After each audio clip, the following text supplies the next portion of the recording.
So one of the values of being in a relatively small version of this course, we expect that this course still will only have maybe seven or so of you.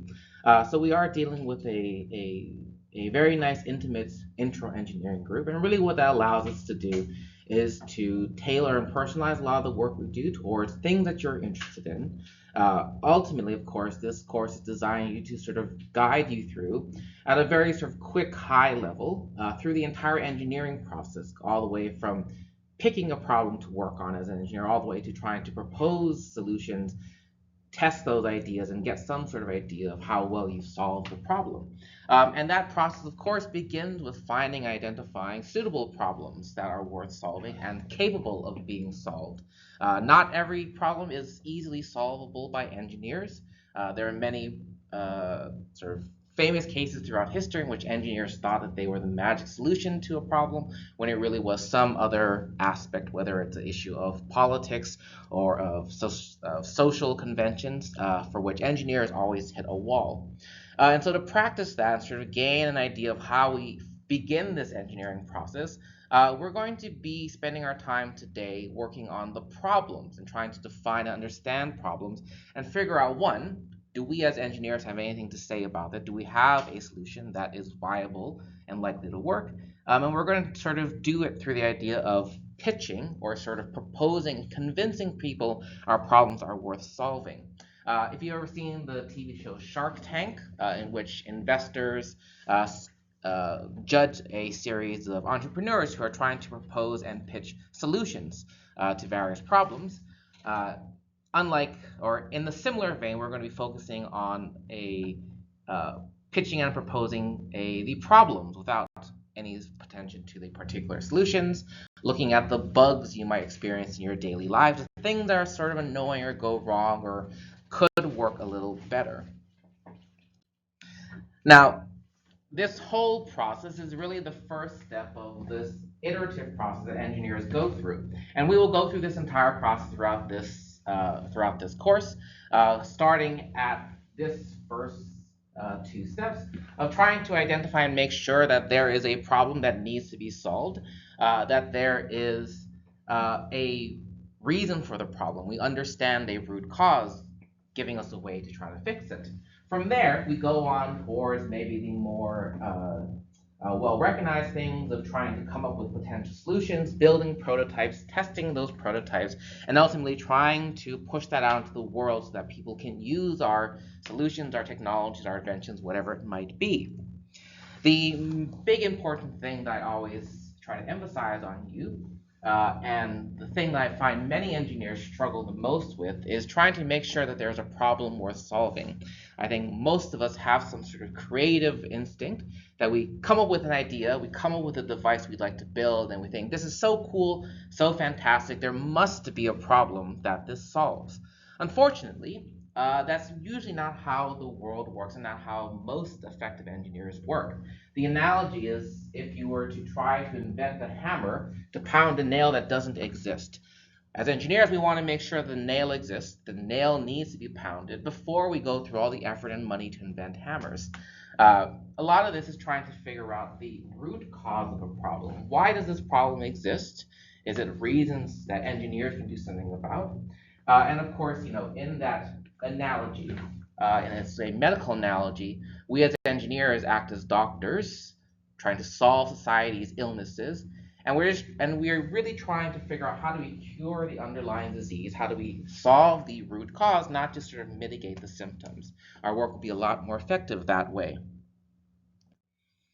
A big part of this and the way we figure out how to start solving these problems is, of course, by understanding the nature of that problem. And a lot of this comes under the vein of engineering analysis, trying to dissect, trying to understand a problem, and particularly doing so in a data-driven and quantitative way. Many of us sort of have a good intuition qualitatively, sort of why problems exist, the reasons for certain things, but ultimately, at the end of the day, we make quantitative, data-justified comparisons. We want to be able to figure out, in as quantitative, data-backed way as possible, who is affected by this problem, In many cases, these problems are things that we ourselves experience, and that's a great place for a lot of problem solving to start. You understand the situation the best, and you are able to figure out all the nuances. But most of the times, as engineers, we're working on problems for other people. We're sort of engineers for hire. And many times we undergo what's called customer discovery, and we try to figure out not just who is affected by this particular problem, but who are the other people surrounding it who have something to say about how this is done. And a great example of a persistent problem that many of us have experienced and seen here in the greater Boston area, as well as many cities, is that there's obviously a housing crisis as well as a homeless crisis, which obviously directly affects the people who are experiencing homelessness. So a very first initial order solution would say the person affected by this problem is the person who doesn't have a house. But of course, the ecosystem of stakeholders involves the people living in the neighborhood who are surrounded by people experiencing homelessness. It is also sort of the city services, the social infrastructure that are providing temporary housing and shelter, other resources who have something to say about why this problem exists, who would be affected by solutions we might come up with. So it's important we really try to understand the who as much as possible and goes beyond just the immediate person who is subjected to this problem. In many cases, we can easily identify that a problem does exist and there's something bad in the world. But as engineers, we work on very finite time schedules. We really can't work on one problem for the rest of our lives without any end goal or definable end goal in sight. So it's quite important that we define for ourselves what does success look like in solving this problem. Things can always be better. You can always continue to work on and perfect something, but within the very practical world of engineering, in which things cost time, money, and resources, we really have to define for ourselves either checkpoints or end goals to say we've done as much as we could do for now. We can wrap it up. We can move on to the next thing. It may be the same project, but we can call ourselves we can say that we succeeded in at least this one step of improvement. So a lot of this is defined both by our customers, trying to figure out what does the person and people affected by this problem define as their problem being solved. I would say that in that analogy of people dealing with homelessness, obviously giving everybody a home is one aspect of that, but that's not the only way that you would define success. Finding people employment so that they can support themselves while they are in their new home is also part of this definition of success. Again, we have to sort of motivate it from both what our ecosystem of customers or stakeholders experience and try to create some sort of metric for ourselves. In a couple of weeks, or sorry, next week, we'll sort of break this down into what we typically call key performance indicators, KPIs, which is the way we think about defining those criteria for success. The last little bit of the engineering analysis process is once we figure out who's affected by this problem, what our success looks like, we want to try to figure out why does this problem exist? What are the different factors that feed into the existence of this problem? And try to have a way to predict the outcome. In many cases, that calls for building a model, which is usually sort of a mathematical model or even maybe a conceptual model that helps us simulate why this problem exists. What are the different parameters that go into creating this problem and causing the effects that we see?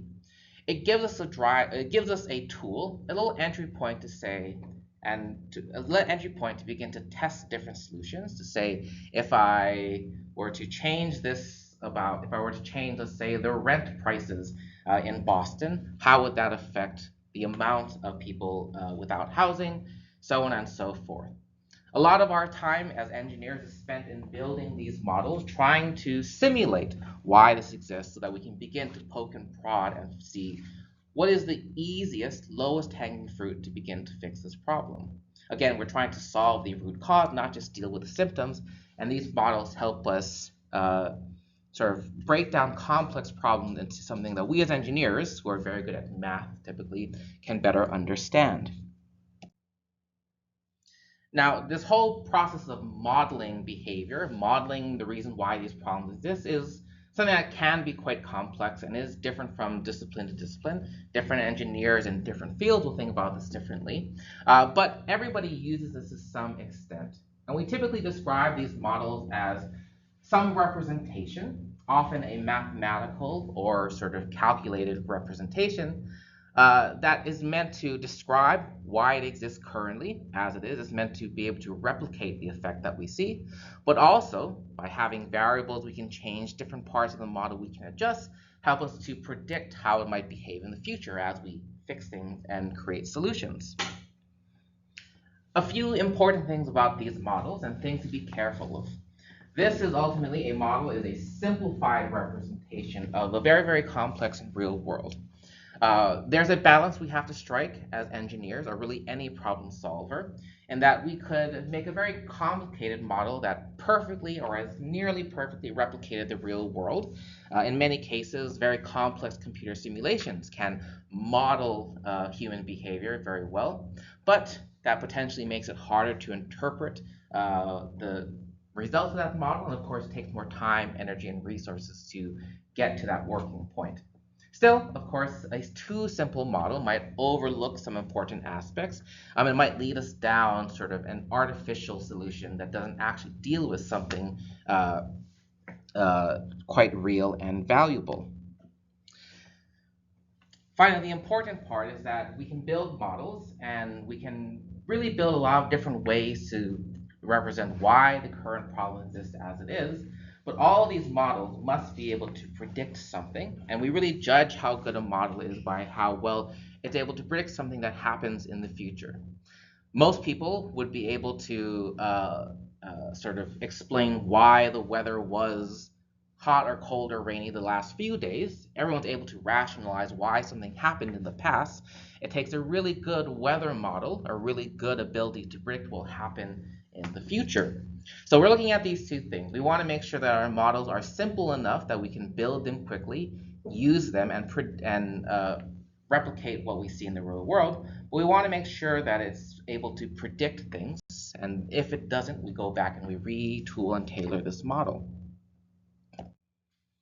So we're going to look at a few examples. And again, these models are not sort of a prescribed thing. They're sort of a general philosophy. And so there's many different ways you can go about it. We're going to go through two examples to sort of show the general process and the sort of philosophy again behind it. And we're going to look first at an example of a restaurant.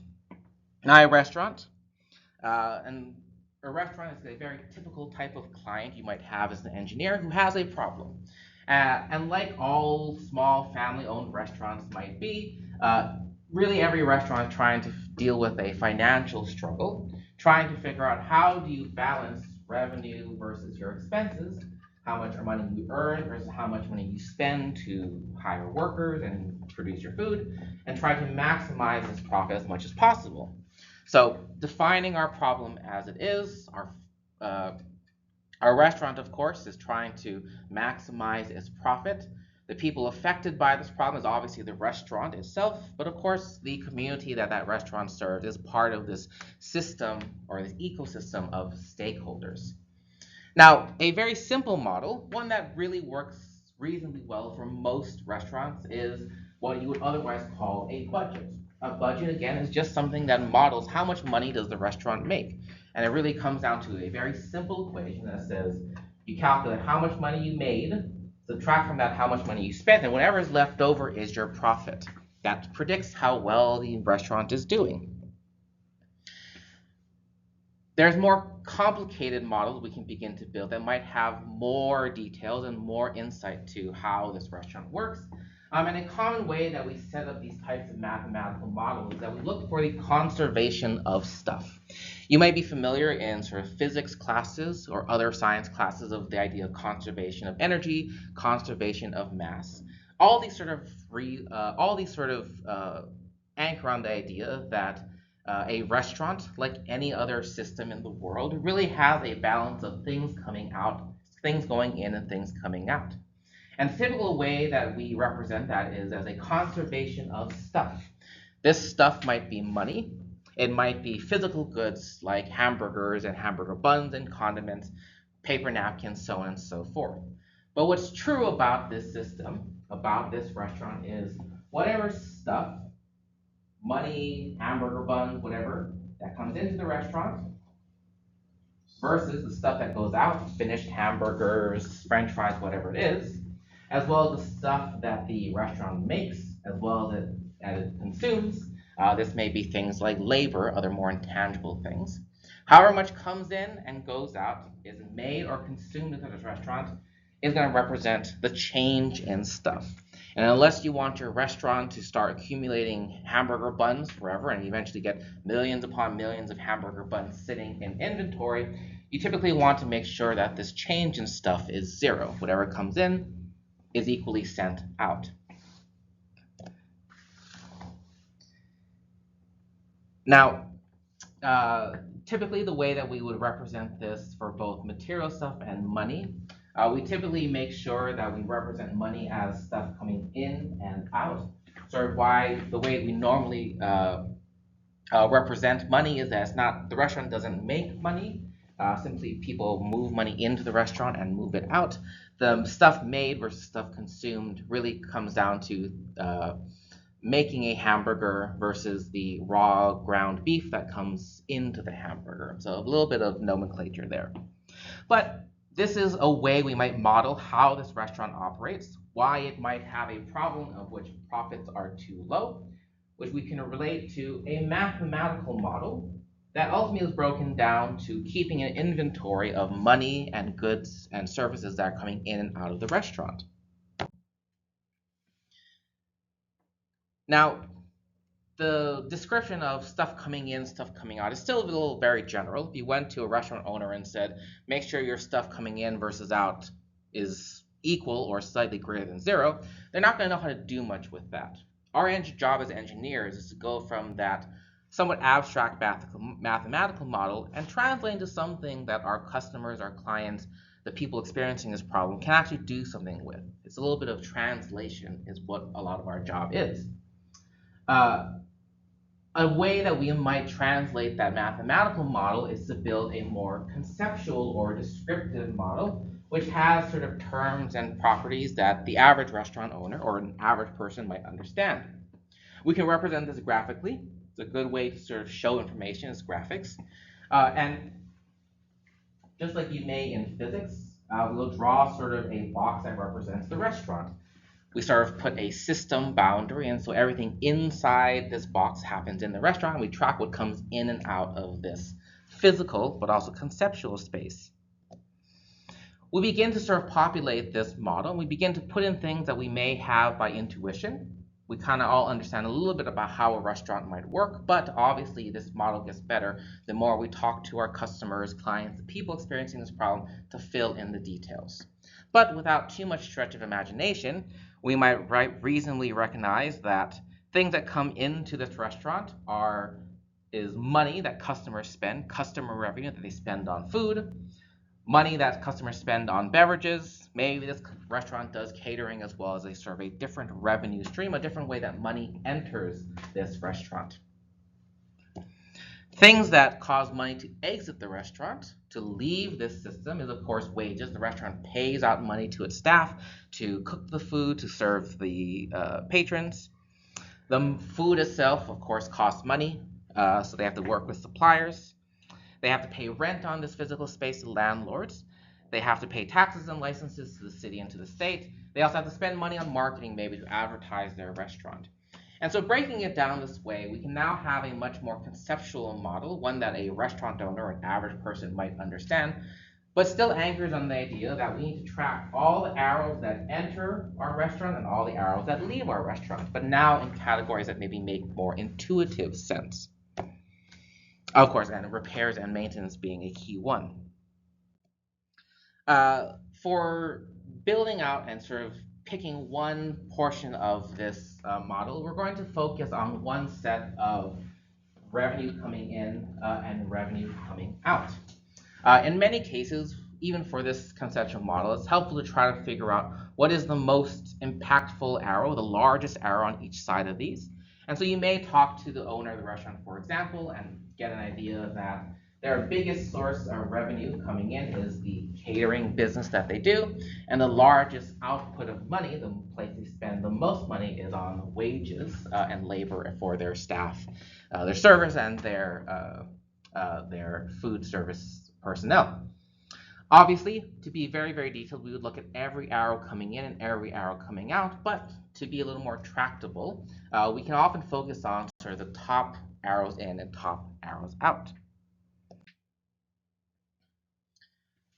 Now, conceptually, we might realize that according to our original model, that we want to make a very big arrow of money coming in, a very small arrow of money coming out, but of course the numbers are important and the details are very important there.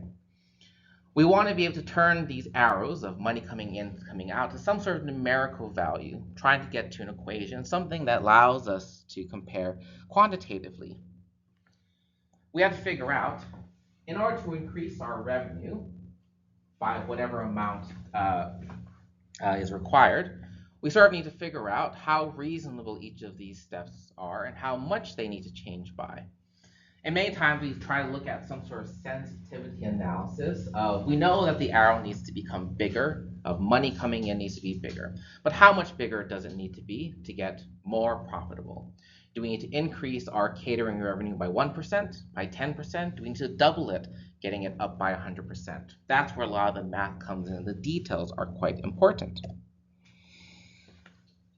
We continue to break down sort of these system arrows coming in and out, trying to itemize all the different parts, things we might calculate, different variables and parameters that dictate the amount or dollars of revenue from catering coming in and the wages that are spent out.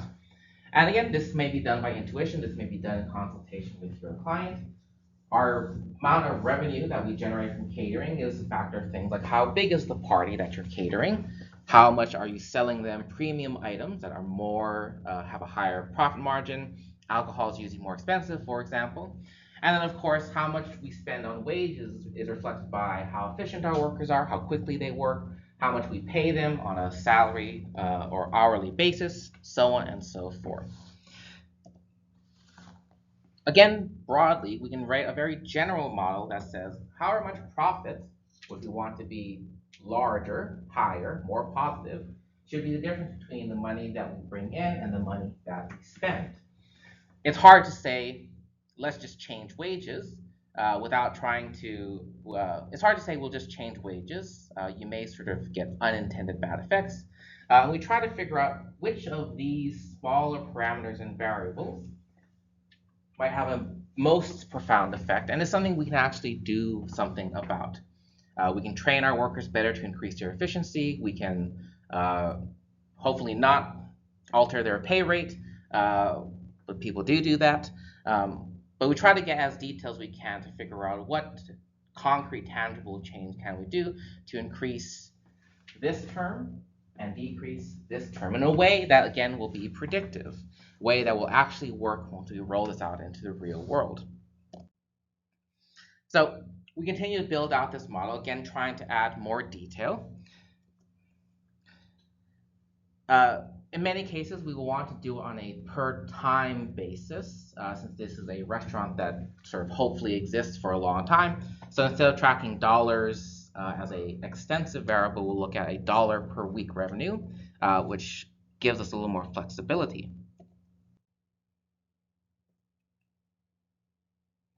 In many cases, we're working and trying to figure out which of the parameters, which of the variables will be independent, meaning that we can kind of change them arbitrarily, versus ones that will be dependent, meaning that we really don't have control over them, and they're very complicated and tied in with other effects. For example, both the revenue and the wages, how much money we make and how much money we spend, are really dependent variables. We can't really control it directly. It's not something we can directly control. They're both related to how much food we sell and how much labor is required to sell that food. And so we try to figure out which of these parameters can we actually modify, can we do something about, versus ones that are modified by our choices. So we can't directly just arbitrarily say, let's make more catering revenue, That catering revenue is a factor of how many parties we have per week, how many people are at that party, how many, for example, let's say sandwiches or hamburgers a person would eat, and sort of how much money we make per sandwich. Within this dependent variable, something we really can't control or care a lot about, we have a lot of other different variables we might be able to control. We could charge more per sandwich, something we could easily change as an independent variable. We probably can't change how many sandwiches a person eats unless we do something to make sandwiches much more delicious, and so on and so forth. We try to begin to figure out what can we change in this problem, what can't we change. We can do the same thing for wages, of course, trying to calculate how much money we spend per week as a factor of the hourly wage, how quickly people make sandwiches or burgers, and of course, how many burgers we have to produce per week for those catering jobs. This order rate, of course, which appears in this very important wages categorization, is itself further dependent on other variables of how many parties, how many people per party, and how many sandwiches per person. And so we lay out sort of this system of equations because it takes a relatively simple but not very predictive and not very actionable model and breaks it down to something that's much more complex, but begins to highlight different parameters, different variables that we as engineers could potentially change and affect some sort of increase in revenue. A lot of this, building these models, is a little bit of guesswork. There's no sort of textbook you can read that tells you the master equations for running a restaurant, or none that I would trust. And so we do this a little bit with our intuition. We work with the people who know this subject better than us, but ultimately it requires a little bit of refinement, testing, experimentation to see, is this a reasonable way to represent the revenue of a restaurant? So finally, we have what we think is going to be a model, a way that we can pick apart the problem of this restaurant and begin to identify what could we change about how this restaurant operates in order to see, hopefully, an increase in profit margins. Some things, again, are going to be relatively insensitive.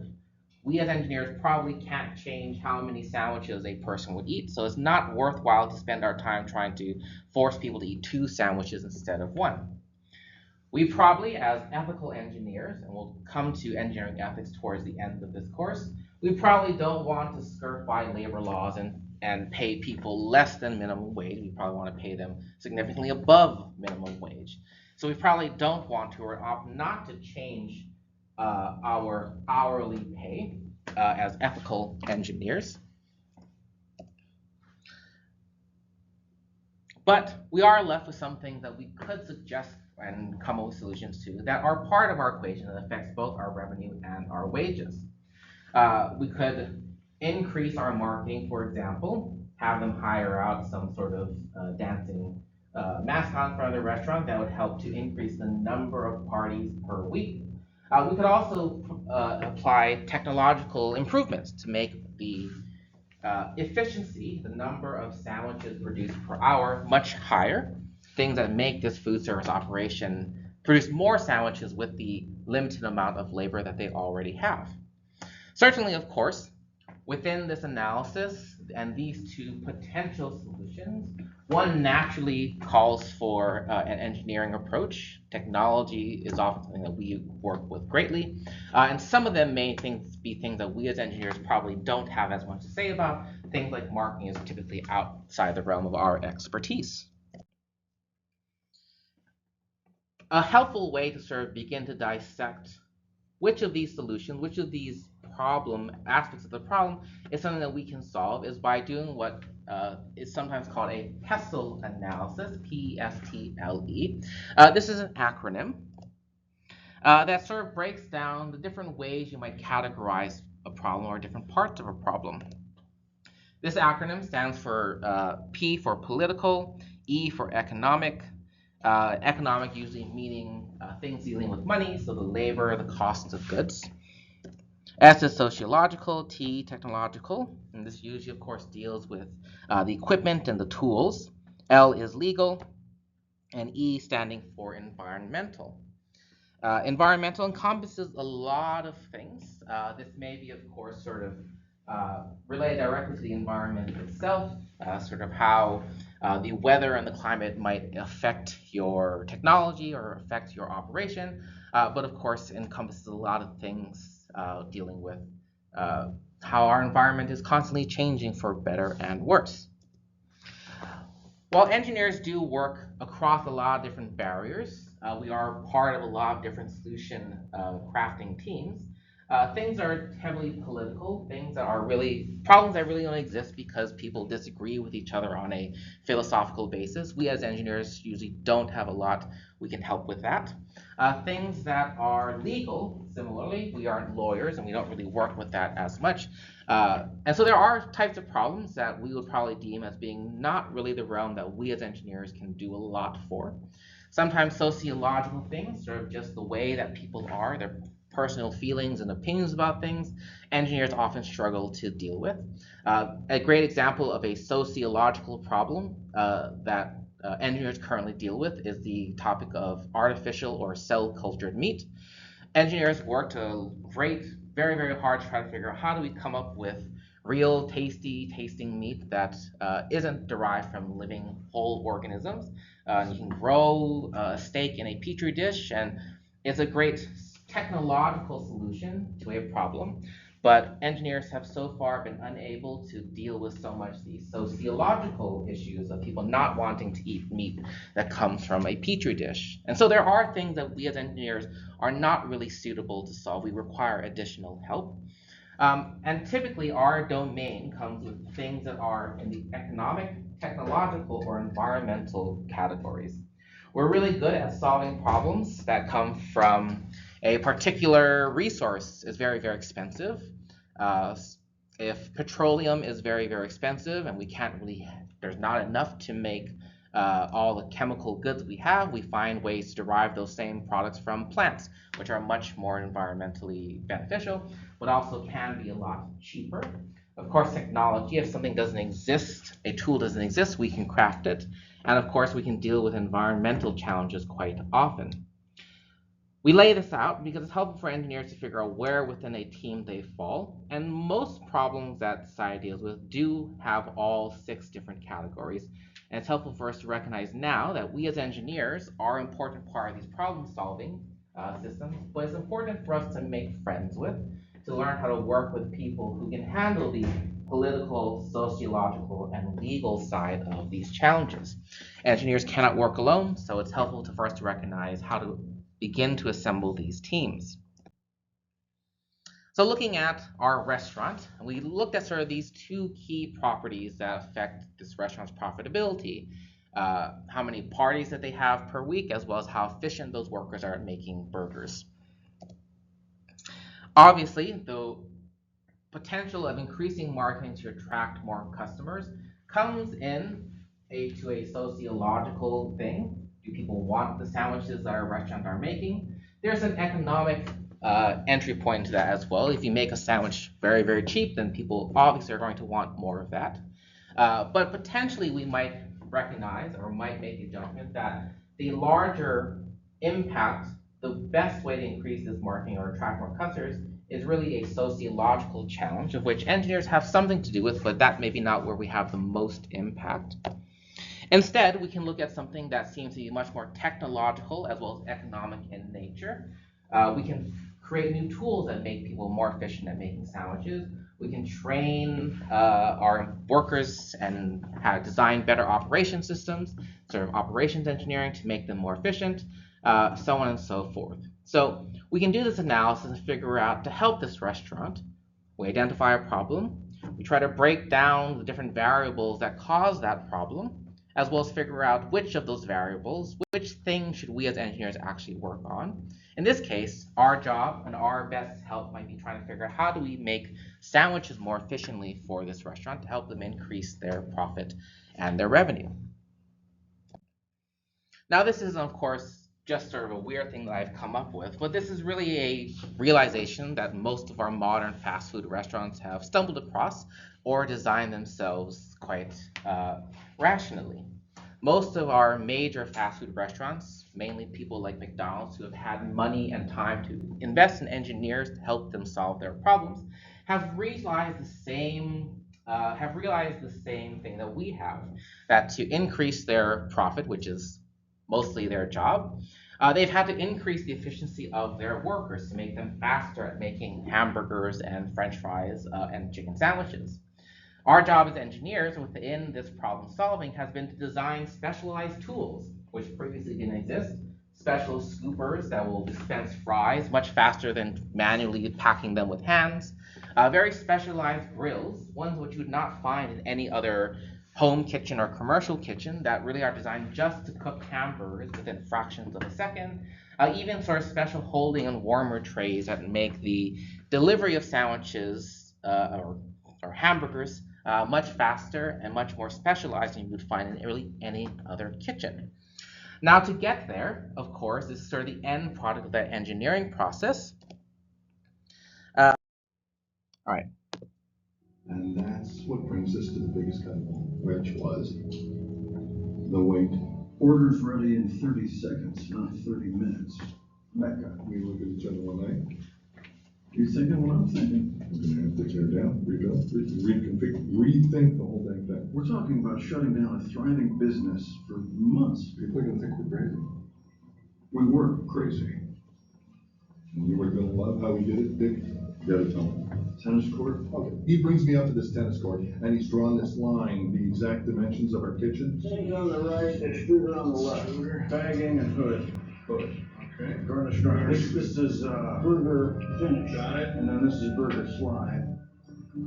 We could just move those. Okay. Multi-mixer soft drinks. Okay. We bring out our whole staff, and we have them go through the motions, making pretend burgers and fries. All right, Steve, anticipate that. You gotta keep the tray level. Okay. And Dick is running around with this stick, marking where all the equipment should be. Tuck in. Tony, are you gonna skip the pickles when we're really doing it? They do it over and over, hashing it out, choreographing it like some crazy burger ballet. What's going on over there? Yes. No. Everybody stop! Stop! Garnish 1. Garnish 2. You've got pickles, you've got onions. It's a goddamn hamburger. Come on, clear off. Let's clear off. Time for the pink chalk. And then rip your orange. See all this open space here now? We've rearranged the fry situation, so now it's stage left, the deep fryer stage right. Begin. That's great. Come on, guys. We're pretty tied up here. Yeah, watch it. Lazy Susan. This is the timing. It's the Lazy Susan. Those are finished burgers. You can't hold it. I still think there's a third version. What do you want to move? I want to move everything. Back to stage left, please.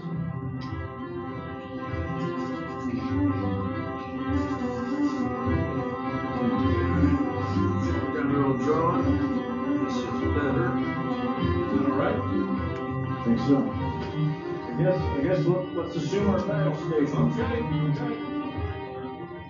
Finally, after about 6 hours of this, we get it just right. It's a symphony of efficiency, not a wasted motion.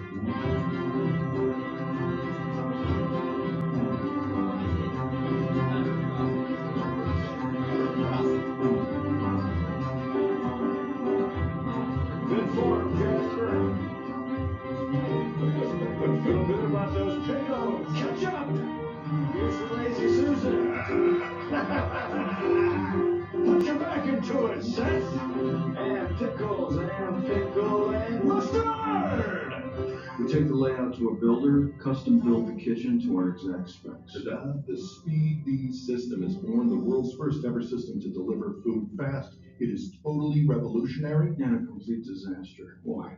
Opening day, cars pull up onto the lot, and they start honking immediately because no car hop comes up. You place your order. We try to explain to them, they'll walk up window, and they are bewildered. No, they're furious. What do you mean I gotta get out of my car? Most of them just cuss us out and drive off, and the few that stay are mad as heck because they're reading off paper and they've got to discard their own trash. Why? You're doing great. You're doing great. Yeah, we won't be coming out to the car, but you can just come on out. Welcome to McDonald's. We may have underestimated the learning curve. So by 5 o'clock, Dick is calculating how much it's going to cost to go back to driving. And I am not ready to throw in the towel. I go back to our old Hollywood days. I think to myself, we got to go big with this. We gotta put on a show. So I say, Dick, I want to throw a grand reopening gala premiere that will put Louis B. Mayer show. So we rent a bunch of spotlights. Same ones we used to haul around in Columbia. We get sparklers, a juggler for the kiddies. It is an event. People show up in droves. And then the flies. They must have been drawn by all the lights. Millions of them. It was like a scene out of Exodus. The Pharaoh would have released the Israelites. So that clip, again, it is a artistic and dramatic representation, but it does highlight both a very engineering approach to problem solving, but also the problems inevitably incurred by an engineering approach to problem solving. Some things that we noticed about that clip. So obviously we saw Ray Kroc, who eventually sort of took over hostilely the McDonald's business from the two McDonald brothers, but we saw how they described their process of trying to speed up their hamburger production. They looked at their system first as a way, or identified that the speed is sort of how they would distinguish their operation, and they looked at how they might change the process. Some of our work as engineers involve inventing new products, tools, physical devices, but a lot of it might be described more so as a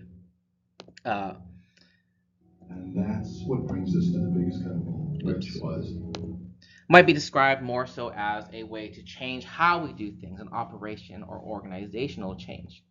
Now, obviously, sort of there's value in us sort of sitting in our offices and sort of writing things on papers and calculating, but very much as the McDonald brothers figured out, because these things exist in the real world, it's very helpful to go out into the real world to try and come up with better solutions, better ways to do things. And they went to a tennis court and they drew out their kitchen and tested different potential solutions, different configurations for how they might rearrange it.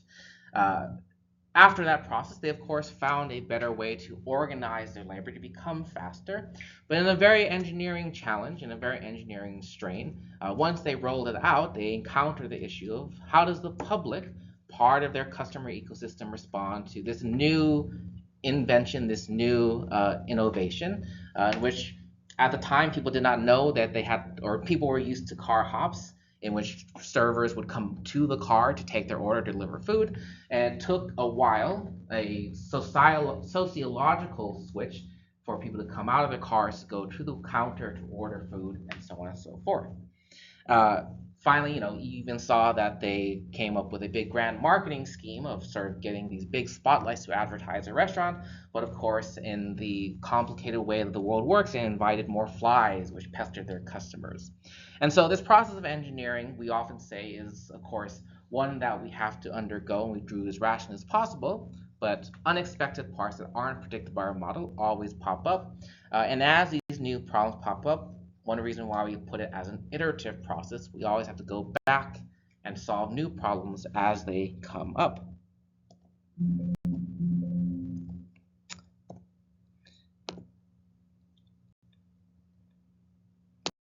So, another example of way we might analyze problems and begin to break them apart, very much in line with things that might affect us here on a very local basis, is the issue of student parking here at Bunker Hill. So I don't know how well it's advertised to people beyond the faculty and staff. Even then, I'm not sure how much the awareness is, but currently, you probably all know that U.S. students are allowed to park in lots 1 and 2, which are sort of across the bridge, sort of in those two large lots, and you do have to pay money for it. This particular lot, unlike the other parking here at Bunker Hill, it is managed by the city of Boston, and in particular is managed by sort of a third-party company. So it's kind of very separate from Bunker Hill. We at Bunker Hill, we don't have control over how that parking lot is managed. For a lot of reasons, that the city of Boston has always been trying to find a way to increase the revenue from that lot, since student parking isn't the biggest money-making venture they could use. And so over the last several years, there's been a plan to sell those two parking lots to a contractor, a developer, who would turn those into housing and retail, very much like you see in places like Assembly Square or Seaport, which get a lot more money, which are a lot more fancy, but of course means that those two lots where students park will be gone once those new buildings are constructed. This process is still pending some final approval for some permits, but if the plan rolls out as envisioned, by next summer, 2025, all student parking in Bunker Hill will be gone, for which there isn't a great solution yet. The land we have is what we have, and there hasn't been a concrete way to figure out how to replace 2 parking lots worth of parking in the local area. And so this is a problem, obviously a problem that we have to deal with. Obviously, some students will take the Orange Line when it works and come to campus, but many people will have to still commute and drive in, and that cannot be ignored. The question, though, is that this very nebulous problem of we need student parking doesn't really give us a lot to work with yet. We don't really understand the nature of the problem or the size of the problem without more analysis. In this case, we'll do a little bit of engineering analysis. Hey, so within our normal way that we analyze these problems, we first need to figure out who is affected by this problem. It is certainly the students here at Bunker Hill, but is there anybody else who has an opinion that might matter in this solution we roll out? We have to also ask, how do we know we successfully solve this problem? Obviously, we would like to provide parking for students, but do we call it quits, or do we call it our job done once everybody has parking, maybe that they might have to pay a lot of money for? Are we trying to design a system that has free parking for all students, so on and so forth? And then finally, how can we create a model that allows us to, one, replicate the problem as we see it, but begin to test ideas and to test different solutions?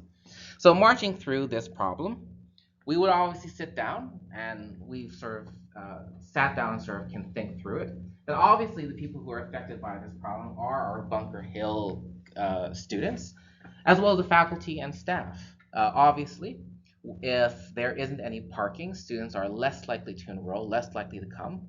If there's no students, there's no classes, and we as faculty don't get hired, and the entire system collapses. So obviously, the local Bunker Hill community really does care about this problem and has opinions about what a good solution to this parking problem would be. But looking beyond, we can also realize that if the parking at Bunker Hill disappears, then many people, or if I was in the same position, I would park elsewhere in Charlestown. I personally would go park across the highway at the Whole Foods because there's lots of parking and it's free. But obviously, now with all the students trying to find parking in the local neighborhood, the businesses and the neighbors around Bunker Hill now really care about the lack of parking at Bunker Hill. And so we have to figure out not just the immediate people affected, but other people around who might have an opinion, who also may be able to support a solution we come up with. How do we know when we solve this problem? We don't want to embark on something without an end goal in mind. So how do we know that we're done? A reasonable, in many cases, a reasonable engineering endpoint says that we're going to substitute something that is comparable. That's not necessarily that much better, but not any worse. We're going to have a one-to-one replacement. We're losing something. We're just trying to replace it as a first pass. Within that, of course, we need to make sure that the replacement replaces really what our customers, in this case, the students, staff, and neighbors in Charlestown really care about. As students, likely what you care about is the cost of your parking. You really don't want to pay more. You'd like to pay less for parking at Bunker Hill, as well as reliability. We want to make sure there's enough parking spots that if you come to class on a certain day, you are pretty confident, if not guaranteed, that there will be a place for you to park. We want to make sure that we can find parking in a reliable manner. So these are things that we would care about and how we would know we have a comparable solution. It costs as the same amount or less, and we can find the same amount of parking or more parking if possible. Can we also add the distance? Because many students, they come late sometime and they want to park and just go like let's say 3 minutes walk to their class. Yeah, absolutely. And so, there is obviously a lot of solutions that we could lay out, but without a very important criteria of having to be close, then a potential solution might lead us down a non-viable solution.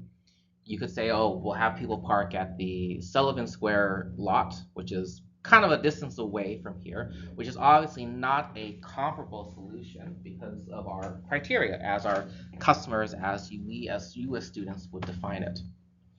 So in this process, we want to be able to try to build a model, something that helps us simulate this problem and allows us to begin to test different solutions. And there's many different ways we might do this.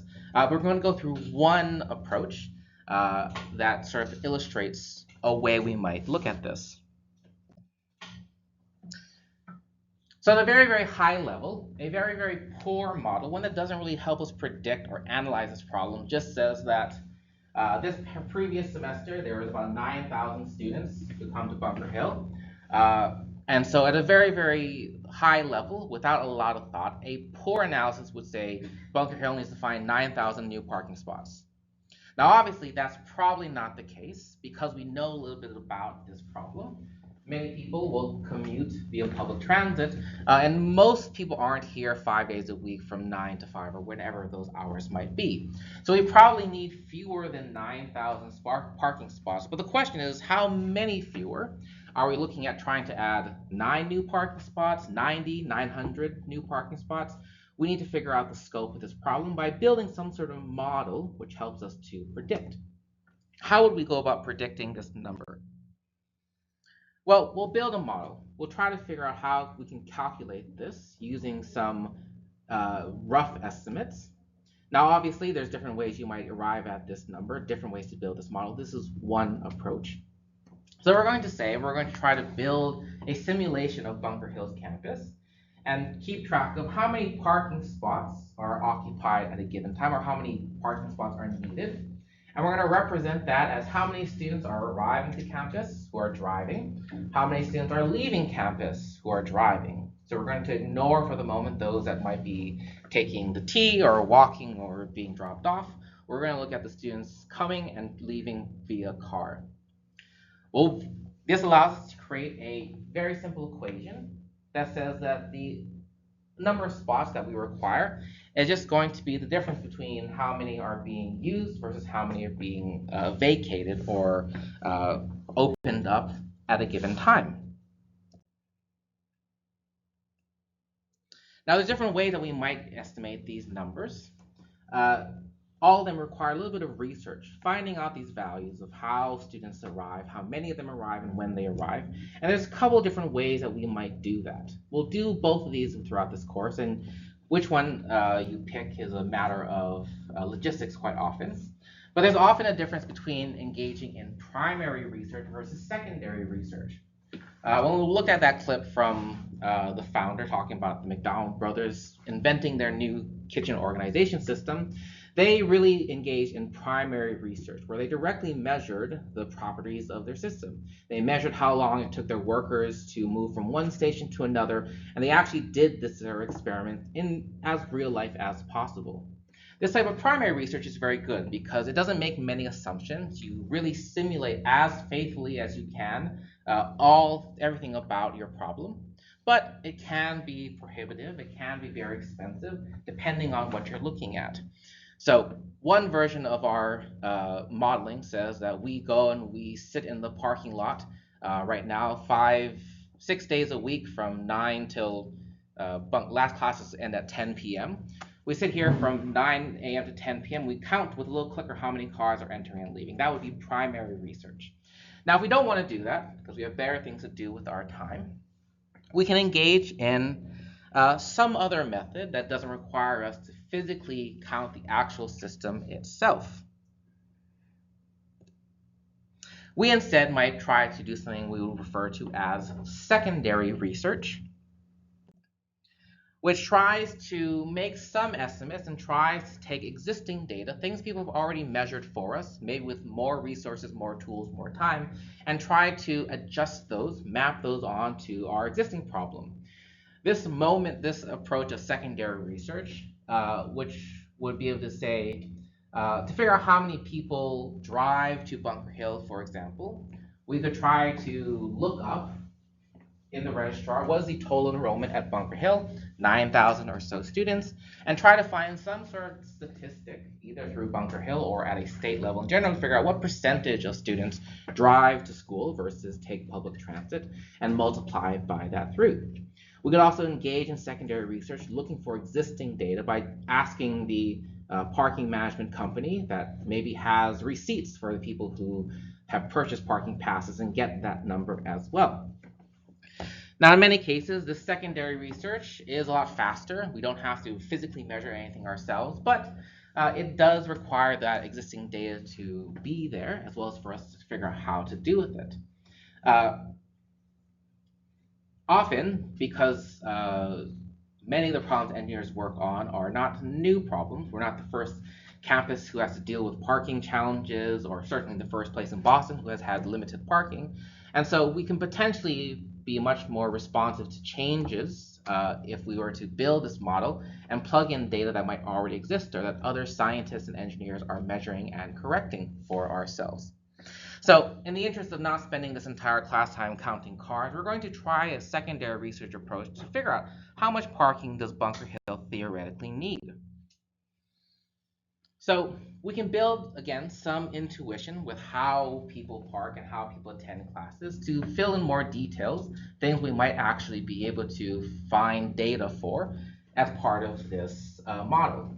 So obviously we're going to try to figure out how many spots we need as a difference between how many are occupied, how many are used up, versus how many are left at any given moment in time.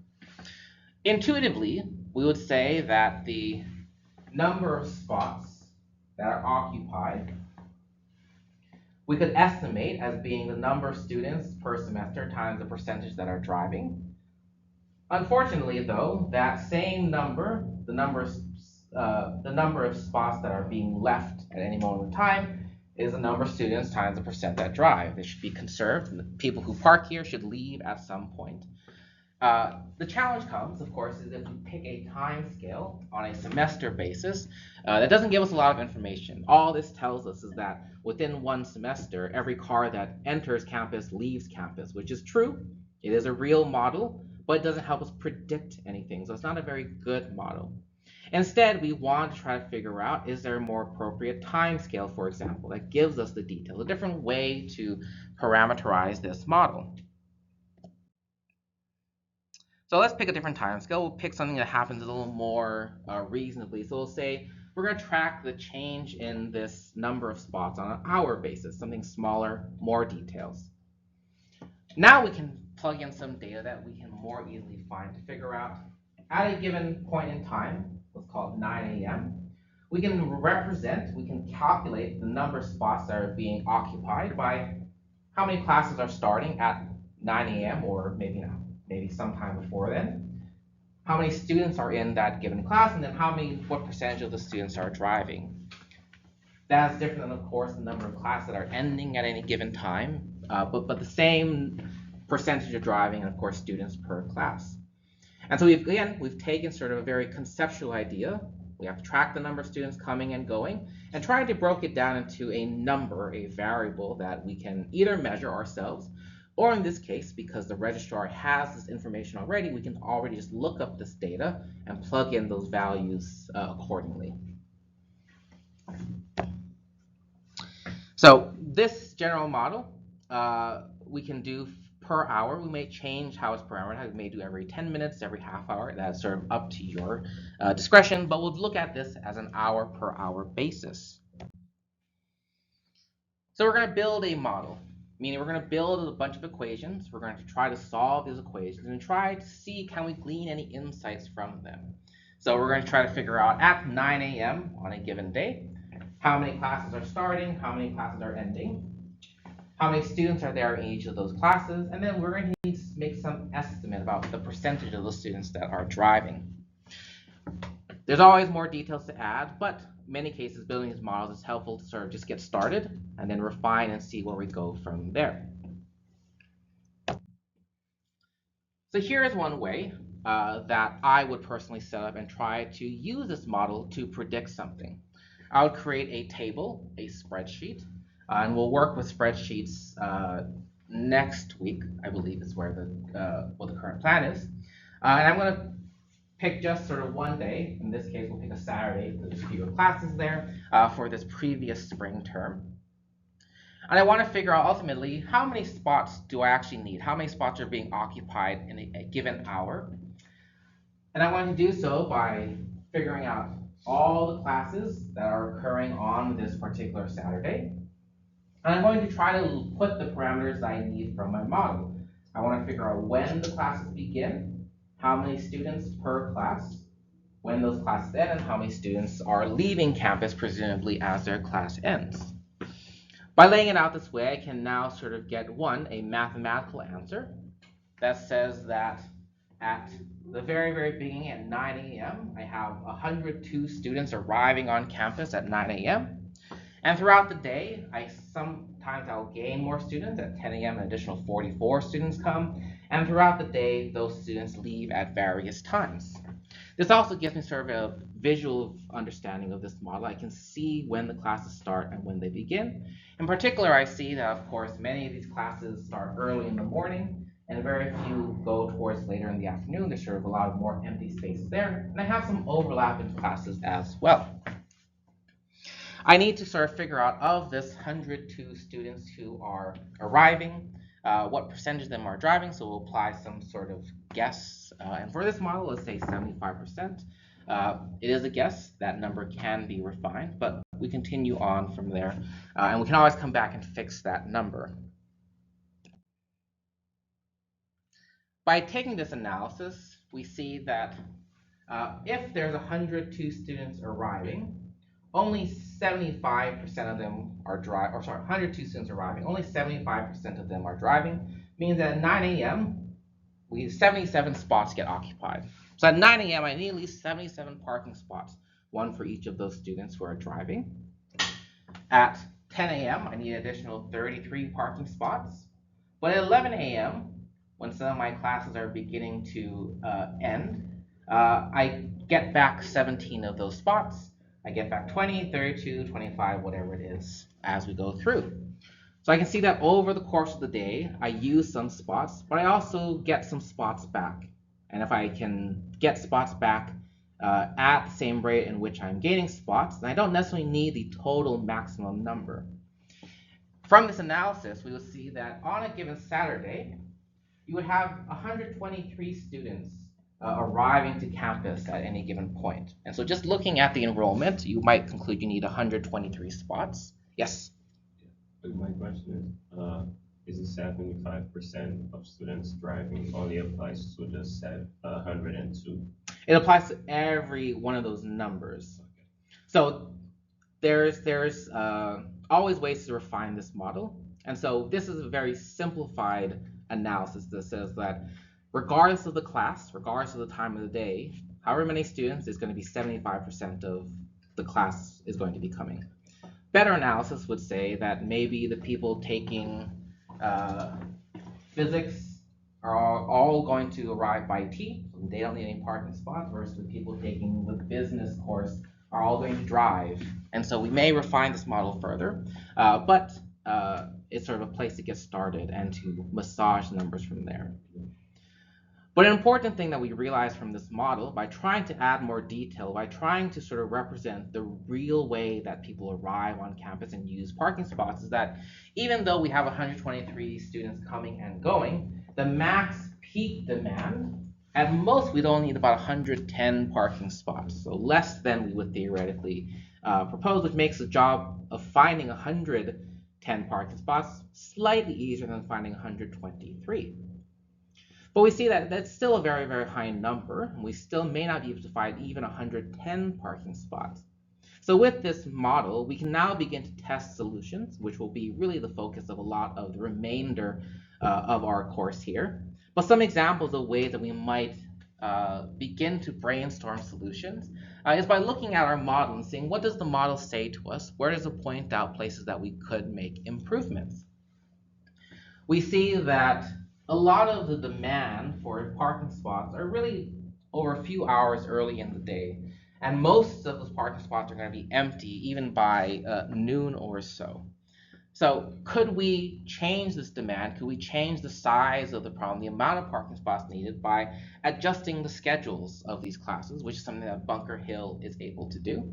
Bunker Hill really can't create more space in Boston, but we can adjust the schedules of these classes. So in particular, we see that there's some overlap and some empty spots in the scheduling here in the later afternoon.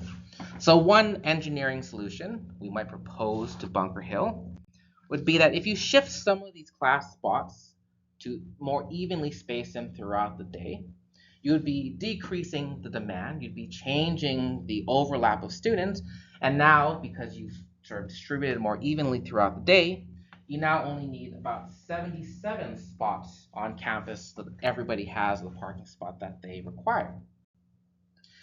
Even then, 77 spots may be too much for this for Bunker Hill to find, but it still gives us a number to work with, something that we can tangibly begin to search for solutions. Now, the remainder of our time together today, and we won't go all the way till 2. We probably will only ever do that once in a while. But we want to practice this process, first, of course, of identifying problems, trying to build, maybe more qualitatively, more conceptually, a model that helps us define why that problem exists. In particular, we want to be able to first identify problems that are worth solving, that are things people care about. And when I say things people care about, it doesn't mean that they have to affect everybody, that has to be the biggest problem in the world. But typically, it's something that we either consider strongly affects an individual person. A lot of rare medical diseases really strongly affect a small handful of patients, but because it makes their lives so difficult, makes it a worthy problem worth solving. On the same end, you might have a relatively small problem that seems to affect everybody. Again, different ways we may judge something being worth solving or worth our time and effort. But also trying to figure out, are we as engineers equipped to solve those types of problems? Things like the allocation of resources and space is very much a civil engineering problem. So dealing with the parking lot is very much something engineers can deal with. And we want to get a little bit of practice with that, as well as begin to brainstorm the types of problems we want to propose solutions for our final proposal, final design project, which is sort of the way we practice these skills for this class. So today, with a little bit of time before, we'll probably wrap up before noon, we're going to play Bug Tank, which is like the TV show Shark Tank, but instead of like the TV show Shark Tank, in which people pitch solutions to problems, we're taking one step back, and we're going to be able to try to pitch and convince each other of the bugs that we encounter in our daily life. The things that annoy us, things that create problems for us. They might be big things, they might be small things. We'll sort of work on that. But we're going to try to convince ourselves and our fellow classmates that these certain problems are things worth solving, things that are significant, but also things that engineers have something to do with and have some ability to solve. So because this is a small group, we really are going to do this as a workshop system where we will each propose a bug that we think is worth solving. This will be a very high level, not a lot of details yet, but we're going to workshop where we're going to discuss and work together to try to refine those proposals, refine those pitches to get a more convincing demonstration of why they're significant and why they're engineering problems. We're going to do a little bit of public speaking, technical communication. Again, a small group, so very low stakes, but as engineers, it's important for us to be able to communicate our ideas. And so public speaking and trying to craft a little speech, part of the skill set, part of the job. But we're going to try to come up with a maybe 5-minute little presentation, 5-minute little pitch that tries to answer what is the problem we think is worth solving. It might be a personal problem, it might be something we experience in the community. Figuring out who is affected, again, defining our customers, the ecosystem of people affected by this problem. We want to show that there is a way to define an endpoint, that there's a way to say the problem is solved when this condition is met. We want to show that we understand a little bit about this problem, that we kind of know why it exists, what are the big drivers, the core reasons why this problem exists. maybe a little bit of a model, a qualitative model to help that, and then be able to justify why is this an engineering problem? Is there something about the technology, the economics, the environmental impact of this problem that we as engineers have something to contribute towards? If it is useful, we can sort of work on the visual aids as well, working with PowerPoint or other types of visual things. Also very important as part of our technical communication, but we'll see sort of where we end up with that. To give you an idea of what we're looking for and where we want to get to, I'll give you two examples of things that annoy me and sort of I believe are good engineering problems. My first problem is with oranges. Why can't I pick ripe, juicy, sweet oranges? Now, I do like oranges. They are very delicious, but not always delicious depending on which orange. My problem is that when I go to the grocery store, I cannot tell, and I don't believe I'm the only one that can tell the difference between a nice, sweet, ripe, juicy orange and one that is sour, pithy, or not ripe, not terribly delicious. Now, this problem is one that affects a lot of people. I'm not the only one. Really, anybody who goes to a grocery store is responsible for spending your hard-earned money has to really get the most out of that money. You don't want to spend your money on food that doesn't taste good or isn't edible. And you shouldn't have to sort of suffer the displeasure of just trying to eat things that you bought mistakenly. For me personally, I am sort of an extreme example of a person who has difficult time judging the ripeness of oranges. One, I'm reasonably colorblind, so I can't really figure out how orange is this orange versus being slightly more yellow. So I have an inability that affects many people that creates this problem. And like most people, usually the advice given to picking juicy oranges or fruit is that it seems heavy for its size, which, what does that mean? How do you even know? Who has that kind of ability to figure out things are heavy for their size? So it's very much a problem that affects a lot of people, depending on how much you value money. This may be a big problem or a small annoyance. What does a solution look like? How would I know I've solved my orange buying problem? I would refer to a solution that would solve my problem, would be something that mimics what I would call the avocado test. I think oranges, and I would know I would solve my problem when oranges are as easy to buy as avocados. Avocados are perfect produce to buy because they're very easily visually different between delicious ripe versus unripe avocados. It's much easier to see sort of the green unripe versus a nice black ripe or sort of deeper colored ripe avocado. You can feel and squeeze avocados, so it's much more easy to judge texture than it is to judge weight. And even if I bought an underripe avocado, if I left it on my kitchen countertop at home, it'll eventually ripen. I just need to eat it at the appropriate time.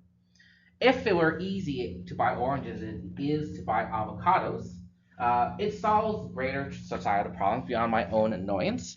We have a big problem with food waste globally of people trying to reduce the amount of food that's thrown away. And by oranges being more delicious, will reduce that amount of food waste.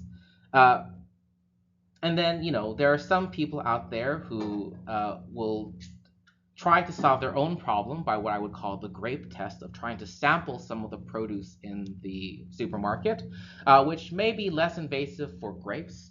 But I'm pretty sure that grocers and supermarkets don't want people eating their oranges in the market since that causes a lot of issues. So this is how I define success for an orange solution. Now the reason that this problem exists is really a handful of things, some which are going to be engineering based, some which are not. Ultimately, the problem with oranges is that by their own biology, just how oranges are, it's very hard to judge their ripeness. Because they have sort of this hard outer pith and peel, it's very hard to feel the difference between oranges. The idea of density, very hard to judge, even though it is something you could measure with a scale and a volumetric cylinder and other tools that you don't really have on your person. It's not something the average person will be able to deal with.